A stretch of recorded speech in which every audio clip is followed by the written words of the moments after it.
क्या करके बोले तो ये जो नेम बोर्ड है, ये नेम बोर्ड पहले दूसरा था। ये अभी नेम बोर्ड आके चेंज कर को ही ये इनके और ये जो नेम बोर्ड बना को ही इसके खिलाफ बना को ही सिर्फ जितने भी हमारे बेंगलुरु लिमिट के अंदर है, चाहे कर्नाटका लिमिट के अंदर, चाहे इंडिया के लिमिट के अंदर, सिर्फ जो बुजुर्ग ही वो बुजुर्ग का नाम और एड्रेस उतना ही आना है। और उसके बावजूद इन्हें क्या कर को ही ये पहलवान अब्दुल सत्तार साहब फैमिली और डोनर को ही रुखसारा मास से करके बोल को डाल को ही ये सरासर गलत है।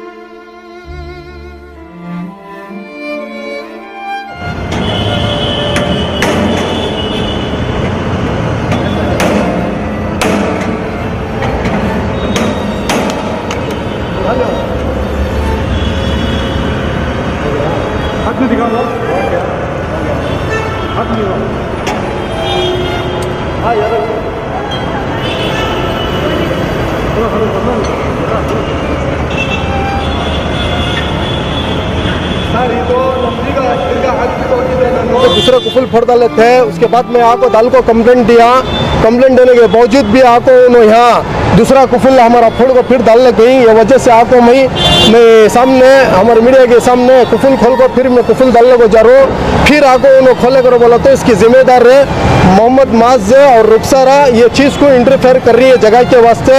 ये चीज़ के वास्ते मैं तुम लोगों को अपील कर रहा हूँ कि ताकि हमारे कॉटनपेट एक्सटेंशन को भी इंटीमेशन दे रहा हूँ मैं। बार बार आपको ये मोहम्मद माज और रुखसारा माज, फैरोज पाशा, मोहसिन, बाबू और फामिदा बेगम, परवीन, सुमैया, उन सभी आपको इसके अंदर ये जगह के वास्ते इंटरफेयर हो रही है और हमने मारने की कोशिश कर रही है, हमने धमकाने की कोशिश कर रही है, बहुत तकलीफां दे रही है, हमने टॉर्चर कर रही है हमने।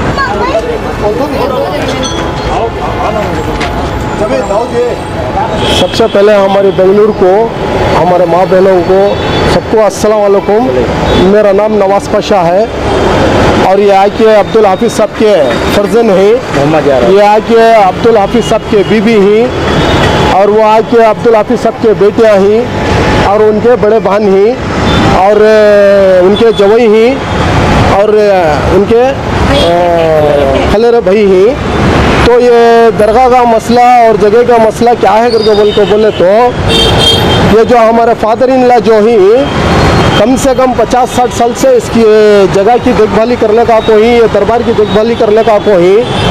ये मोस्टली क्या हुआ था करके बोले तो जबकि 50 साल पहले जब अम्मा जी का दरबार था तो ये दरबार को अब्दुल सलाम बोल के थे एक जने, तो ये जगह को आपको दरबार फोड़ को दुकानें बनने की कोशिश करे थे।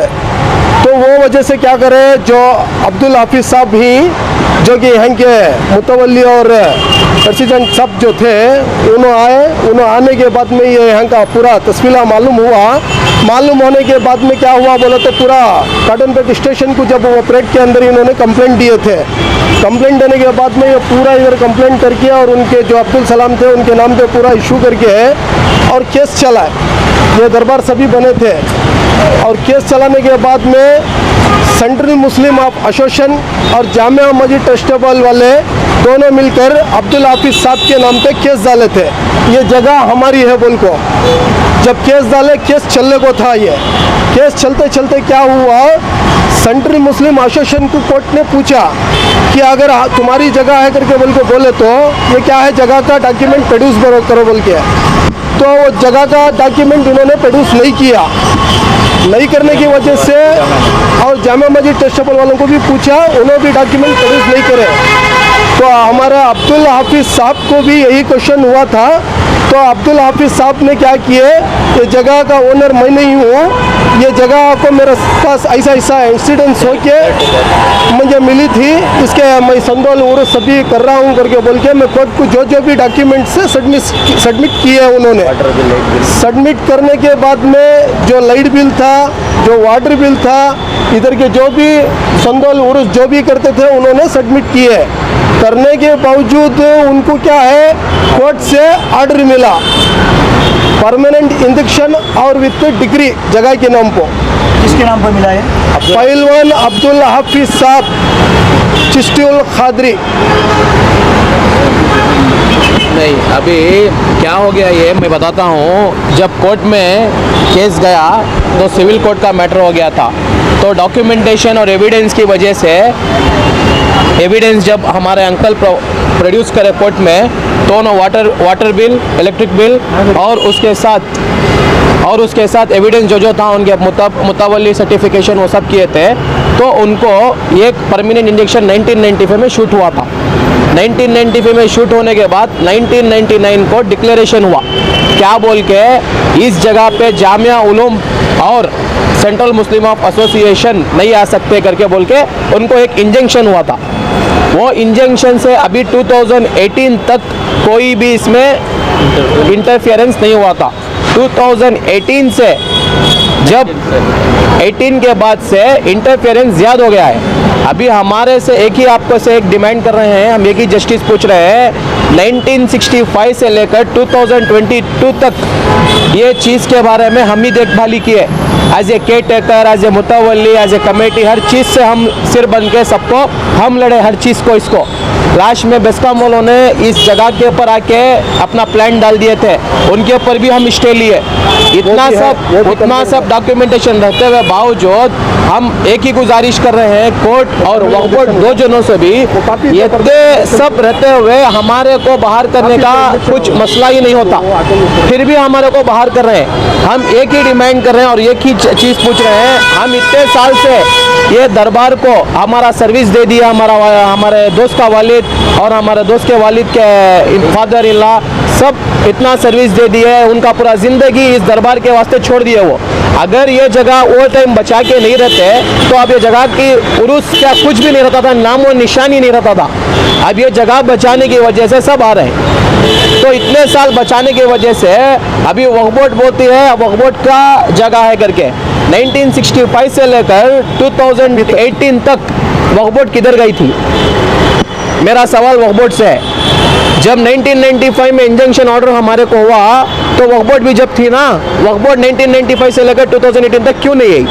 तो वक्फ बोर्ड के पास इसके सपोर्टिंग डॉक्यूमेंट्स है? नहीं है। देखिए सर, हम वक्फ बोर्ड में 1 से 2 बार आरटीई डाले थे, आरटीई में मेरे को डॉक्यूमेंट कुछ नहीं मिला, नो डॉक्यूमेंट्स फाउंड करके मिला है। ठीक है, हमारा क्वेश्चन ये है, अगर ये वक्फ बोर्ड का जगह है, हम मानेंगे वक्फ बोर्ड का, अगर वक्फ बोर्ड का जगह है ये, या वक्फ बोर्ड का अगर प्लेस है, ये वक्फ बोर्ड का शेड्यूल प्रॉपर्टी है, हमारा एक ही कंसर्न है, अगर 1965 से हमारे जो अंकल और उनके वालिद नहीं बचा के रहते हैं तो वक्फ बोर्ड क्या करती थी?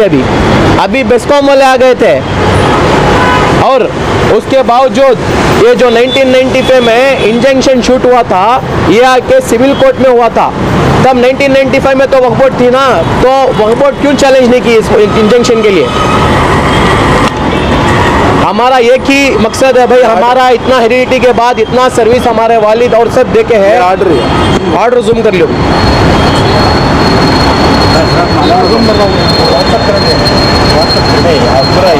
हमारी एक ही गुजारिश है आपसे, आज़ाना गुजारिश है, ये आंटियाँ पूरा हो गुजारिश एक ही है इस चीज़ के लिए, जो हमारे दोस्त के वालिद अब्दुल हाफिज़ साहब उनका अपनी ज़िंदगी पूरी इसमें बिता दी है, वो बिताने के बावजूद उनको लास्ट तक भी न्याय नहीं मिला।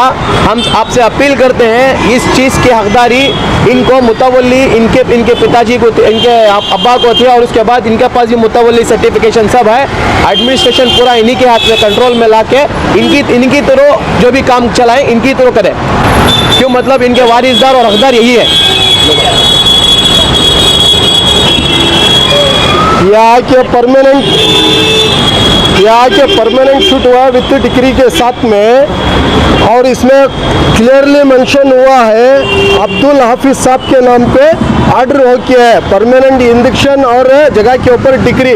इसके अंदर कहीं भी फयाज का नाम अब्दुल सत्तार साहब का नाम कहीं भी नहीं है। तो ये रिकॉर्ड में नहीं नामा, ये रिकॉर्ड कहीं भी नहीं। तो इसकी वजह से क्या है अगर बोले तो जब 2018 के अंदर जब एनएसएस कमेटी 2018 में विदाउट इंटीमेशन विदाउट परमिशन के एक कमेटी आ जाती है, वो कमेटी के ऊपर चैलेंज करने के लिए हम 2018 से लेके अभी तक भी हमें करने को आ रही तो इसके अंदर हमने कोसा भी हमने हमारा वास्ते क्या भी एक हेल्प नहीं कर रही वक्फ बोर्ड के अंदर। तो हमें बार बार इंटीमेशन डालने को ही RTI डालने को ही कोई भी डॉक्यूमेंट कुछ भी नहीं मिल रहा है यहाँ। और जो मोहम्मद माज है और मोहम्मद माज और रुखसारा माज और इनके साथ जो भी अदर्स मिलके ये जगह के वास्ते इंटरफेयर होने की कोशिश कर रही हैं और जगह के वास्ते इंटरफेयर होने के लिए बहुत कोशिश कर रही है। और ये जगह हमें बहुत मुश्किल से बचा को ही, ये दरबार हमें बहुत मुश्किल से बचा को ही। इसके अंदर मैं चाहता हूँ कि जो हमारा वक्फ बोर्ड के जो चेयरमैन साहब हैं, यह हमारा आर्डर दिखा को उन्हें बोलता है कि उन्हें अब्दुल हाफिज़ हमारे वालिद ही करके सब जगह दिखा रहा है, जो कि अब्दुल हाफिज़ साहब उसके वालिद नहीं, उनके वालिदा को फयाज पाशा ही, यह मैं क्लियरली मेंशन से मैं बोल रहा हूँ। इसका हमना सही तरीके से हम आँखों ना इसका फैसला करना, इसके ऊपर एक्शन लिया जाए, इसके ऊपर जो भी कार्रवाई बनचे कार्रवाई करे। जो भी हमारे चेयरमैन साहब से मैं गुजारिश करता हूँ कि इसका कुछ भी नहीं इन्वॉल्वमेंट है इसके अंदर, इसके ऊपर तहकीकात करे और हम ना बुला को हमारा सही तरीके से हमारा फैसला करे। और हमारे जो जनाब चामराजपेट के BZ ज़मीर अहमद साहब से मैं आज़िज़ाना गुजारिश करता हूँ इसके अंदर हमारी मदद करें, हमारी जो भी परेशानी है इसे दूर करें। पहलवान अब्दुल साहब का वाले बेटा बात कर रहा हूँ मैं। ये क्या है तो 1965 उससे पहले से भी हमारा अब्बा देख ले कैसे पूरा ढंगा पूरा हमारा अब्बा देख ले कैसा, हमें पैदा भी नहीं होते थे तब से नोज देख ले कारीन से, तब से लेको अब 2018 तक कौन भी नहीं है, तब से क्या भी प्रॉब्लम नहीं थी। 2018 के बाद 2019 के अंदर हमारा अब्बा का इंतकाल होगा, तब वो इंतकाल होते ही पूरा फ़ायदा उठा ले को बड़ा कौन भी नहीं है घर को, कौन कौन की गुज्जा को ये हमारी जगह ये वक्फ बोर्ड की जगह कर लग बोले 1965 से भी पहले से भी वक्फ बोर्ड कान थी, 2019 तक कान थी वक्फ बोर्ड की जगह को आप क्लेम कर रही हूँ। अब 2019 तक वक्फ बोर्ड कान थी, जो उन्होंने इंसाफ का उन्होंने चलाने का लेते हमने जो राइट्स है केयर टेकर थे उन्होंने मुतवली दरगाह के थे, मुतवली सर्टिफिकेट हम भी हमारे पास है। उनके बाद 2017 में मैं भी मुतवली की सर्टिफिकेट अब्बा बना को ही वो होना तो मैं प्रोड्यूस करता हूँ, तुमना दिखाता हूँ। हमना क्या पहले कैसा हमें चला लग हमारा बाबा जला थे वैसा ख़ानदान से हमना आना उन्होंने हमारा अम्मी हमारे यजमान में 50 साल से संभालने को थे। 50 साल के बाद में से उन्होंने गुजर जाने के बाद वो अब उन्होंने मास्क करने वाले हम मालूम मिसर का उसको बैठो हम फोन करना डराना ऐसा करती, उन्होंने दरगाह के वास्ते नहीं जगह के वास्ते बेच को खाने ऐसा हमने तकलीफ दे रही बा। अल्लाह के वास्ते हम क्या थी मदद कर को दरगाह संभाल को मैं जैसा थे वैसा रह जाती। बच्चे मेरे बच्चे कौन भी हमारे बड़े घर को नहीं, बच्चा को मालूम नहीं डराना फोन करना ऐसा था बहुत ये करती बा, जरा तुम्हें मदद करना और दुआ करना।